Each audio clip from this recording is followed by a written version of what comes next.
Hello, welcome back. So today we are going to talk about the principal conservation of linear momentum. Remember, lately we've been talking about the momentum, changing momentum, and the impulse, and how velocity, changing velocity, acceleration, F net affect both changing momentum and the momentum, and how changing momentum and momentum are related to Newton's laws, particularly Newton's first law and second law, and how these physical quantities are related to each other, or what is the relationship between these particular physical quantities I've just mentioned.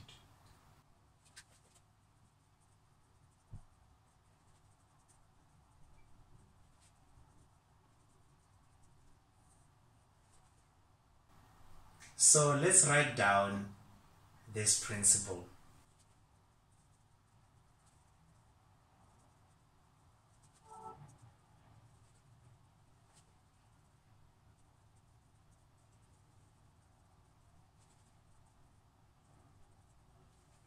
So it states that the total linear momentum of an isolated system remains constant in both magnitude and the direction. So this means the total linear momentum of the system will be conserved, will remain the same throughout the collision process or the collision situation of the objects. So this means if you add the momentum of each object that is within the system before the collision, their total linear momentum should be equal to their total linear momentum after the collision. So you can see that the sum of momenta will remain constant, will be conserved either before the collision and after the collision. Okay, so here they are talking about isolated system. Okay, before I can talk about isolated system, firstly I would like to define for you what is system. System in science, we are referring to the part of matter that is being studied. Okay, so let's say in our collision process, you will be having objects. So we are studying the object. So those objects, we refer them to the system. Okay, and of course you have the system, and then around the system we have what you call the surrounding, and the combination of the system and the surrounding, that's where we get the universe. But now we are going to only focus on the system, not the universe. Okay, so we have open system, closed system, and isolated system. So open system is a system that allows energy and matter to be exchanged with its surrounding. So which means energy and matter can be able to be transferred from the system to the surrounding.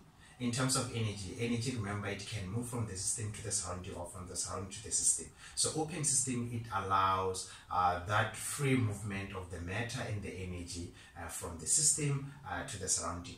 Then we have closed system. In closed system, only energy can be able to be exchanged from the system to the surrounding, but matter cannot be exchanged with the surrounding. Then we have the isolated system. Isolated system, there is no exchange of anything. So this means the system does not exchange its matter and energy with the surrounding. So in this case, hence we are talking about isolated system, and that's why this linear momentum, or the sum of linear momentum, is conserved either after the collision or before the collision, is because the system is isolated. Energy is conserved. So the biggest question is, where do we apply this principle? Normally we apply this principle during the collision situation of objects. Okay, you can think of any objects, can be cars, trains, airplanes, balls, any objects that you can think of. Okay, so we are using this principle to understand the collision situation of the objects in terms of their velocity, sometimes in terms of their masses as well. So over here I have two objects, object A and object B, and this is the collision process. So we have before the collision and after the collision. So before the collision, these two objects were moving in opposite directions. So you have object A moving to the right and object B moving to the left with different velocities, remember. Then after the collision, it has been observed that both objects were in contact while moving towards the same direction, which is to the right. Okay, so let's apply this principle on this example. Okay, so it says the total linear momentum of an isolated system. So this means if we add the momenta of A and B before the collision should be equal to their momenta after the collision. Okay, so what we are going to say is that we are going to say the momentum of object A plus the momentum of object B, this is the sum before the collision, should be equal to the momentum of object A and the momentum of object B after the collision. Okay, so what is the formula for calculating momentum? We know that the formula for calculating momentum is mv, because now here we are using A and B, the variables, so it's going to be m of A, then v of A, this is the momentum of A, plus mass of B, velocity of B. Their total linear momenta should be equal to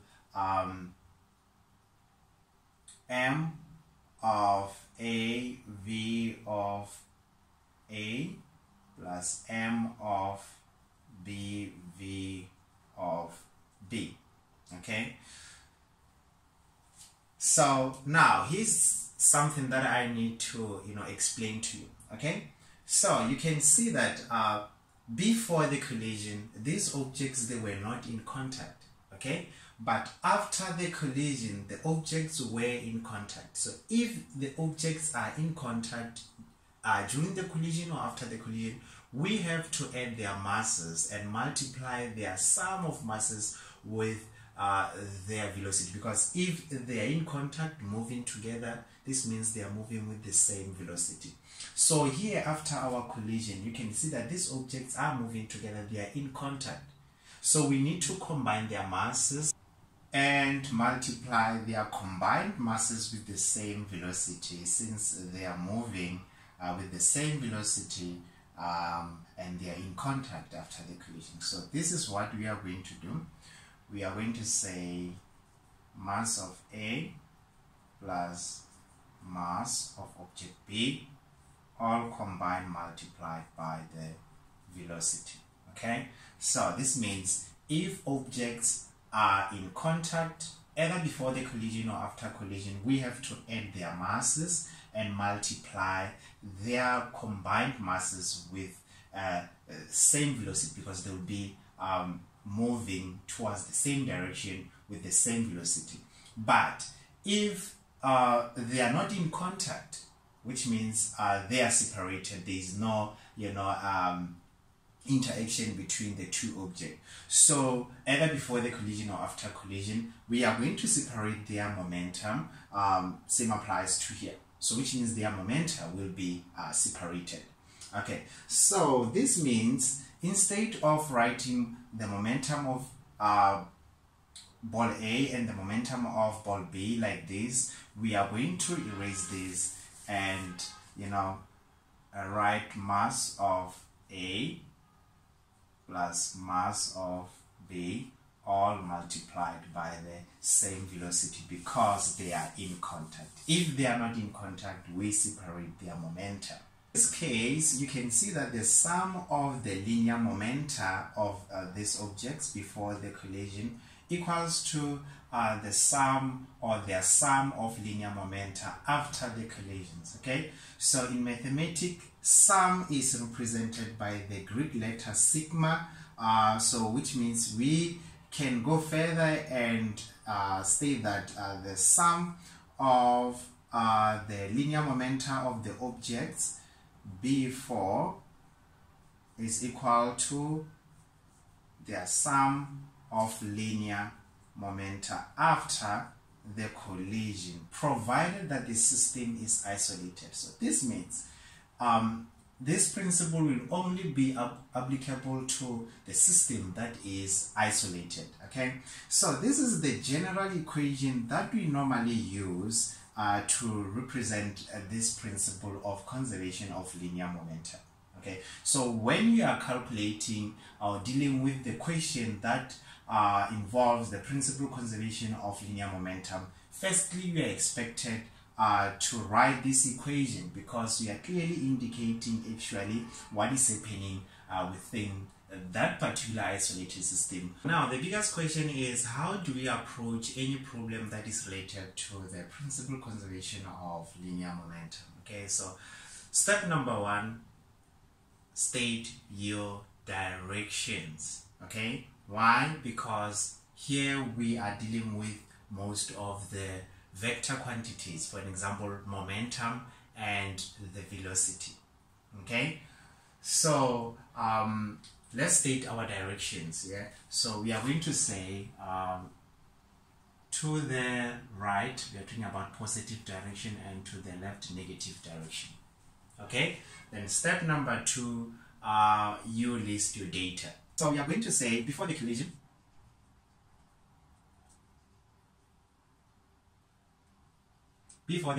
so mass of object A is 2 kg, then velocity of object A is going to be positive 3 meters per second. Why? Because it is moving towards the right direction, and then here we said to the right we are talking about positive direction. So velocity is a vector quantity, so this is the magnitude and the direction. Okay, so when you state your direction, make sure that you stay loyal on your calculations as well as when you are listing your data. Okay, so now for the mass of object B, the mass of object B is going to be 1 kg, and the velocity of object B will be negative 2 meters per second. Why negative? Because it is going towards the negative direction. So this is the magnitude and the direction. Okay, so after the collision,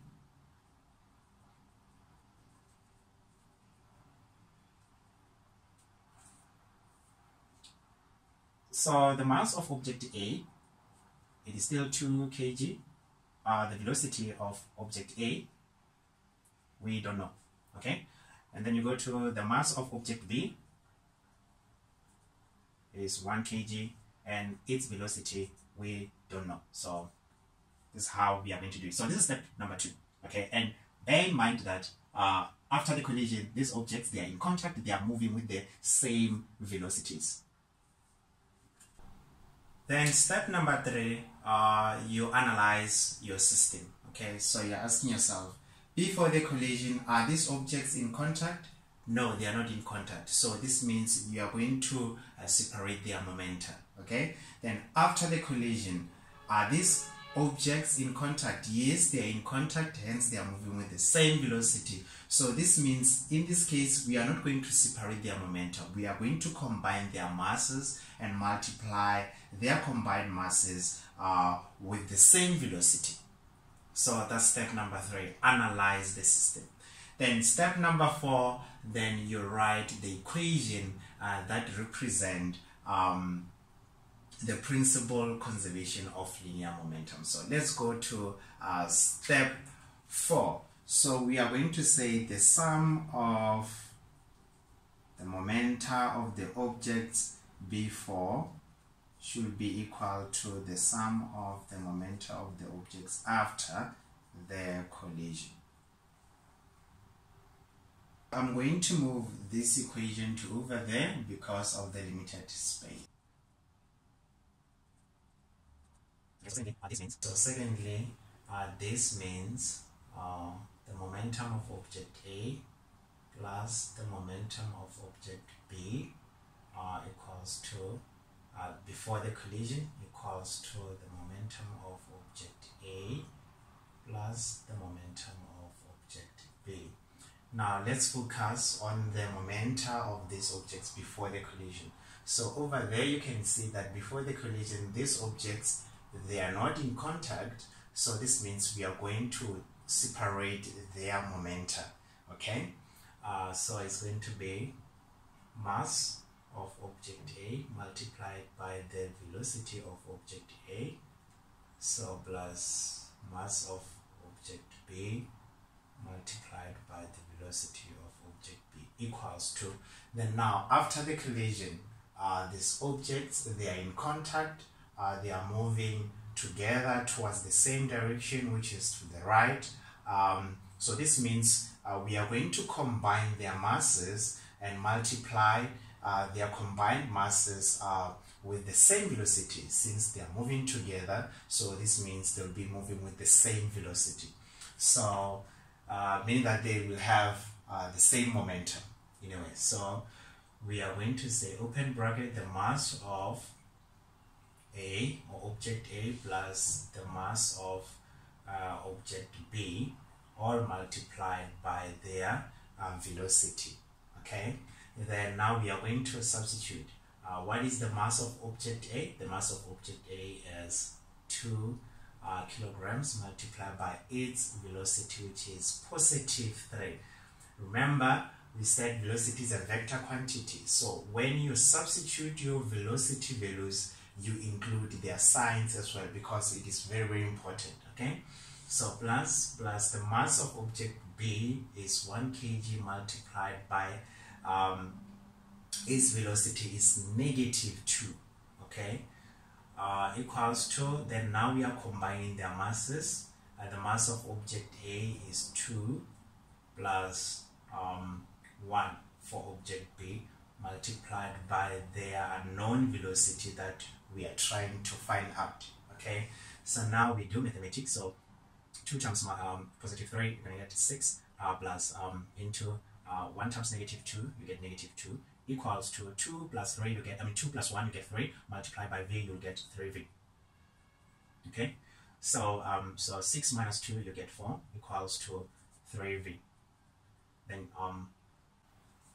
V is going to be 4 divided by 3 meters per second. Okay, remember, velocity is a vector quantity. So, and I told you previously that when you finally find the value for any particular vector quantity that you are calculating, so you have to state your directions or your direction in weights. So now here this value is positive. So from the first step we said to the right, we are talking about positive direction. So now here we got positive value. So this means our velocity will be